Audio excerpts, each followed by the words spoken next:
Many people struggle with motivation to work out, and it really is really tough because you have to keep working out and you have to keep on this long process with very slow results, and it's just a very painful thing to do. And many people try to keep motivated. It's like a lifestyle change, and for such little change, it's so easy why people like fall back and they end up becoming worse than they started. And that's why we need dopamine. To get dopamine, you have to add competition. And that's why we looked into how other people get dopamine. And car racing games, they generally have a ghost that races against you.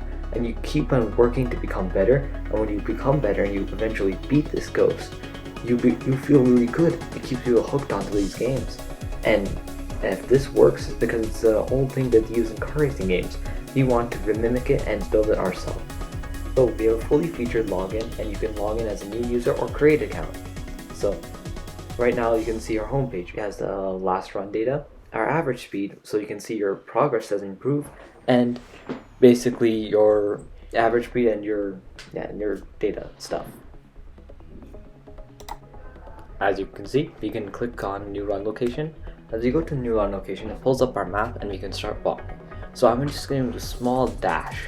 Over here I'm running, well, not too fast, but as you can see I'm picking up the speed, and the speed's increasing, and I'm reaching 5 to 6 miles per hour. And now I can go save this run, and as soon as I save it, I can run this route. But right now I don't want to run this route, so let's go on to my home dash one I made. So let me do my dash. So this one, the ghost is running and I'm walking. As you can see, I'm going at 1 to 2 miles per hour, very slow. And of course, the AI finishes the 100-meter dash way before I finish it because I'm walking. So next, let's see what it looks like on Android. So you can also use it for longer runs. It also works very good for longer runs. Right now my friend's going for a longer walk and he's currently racing against his ghost. As you can see, the ghost is in the red and my friend is in the blue.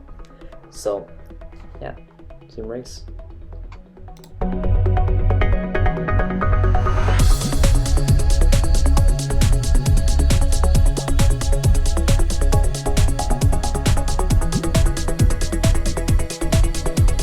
As you see, he won. So right now he can end the race,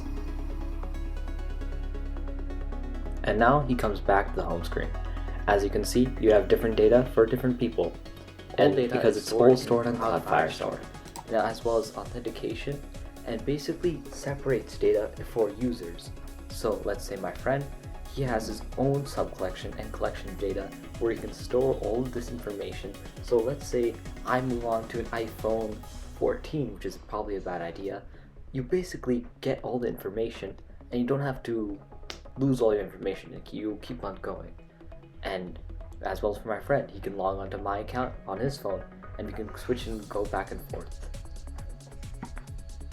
One huge challenge with this project is that we're building an AI that's supposed to run every millisecond. So the location services, it gets it by running, like finding your coordinates and then trying to find your distance.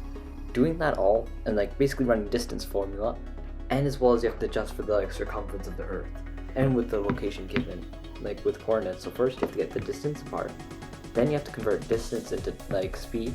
There's DRT, the distance equals speed over time. It basically have to do a lot of like physics stuff, and those calculations are very intensive and they take time. So you couldn't use an API, and you have to do it all locally, and you have to really optimize the AI, and it worked very phenomenally, and it worked so well. Thank you for watching and have an amazing day. Please vote for us.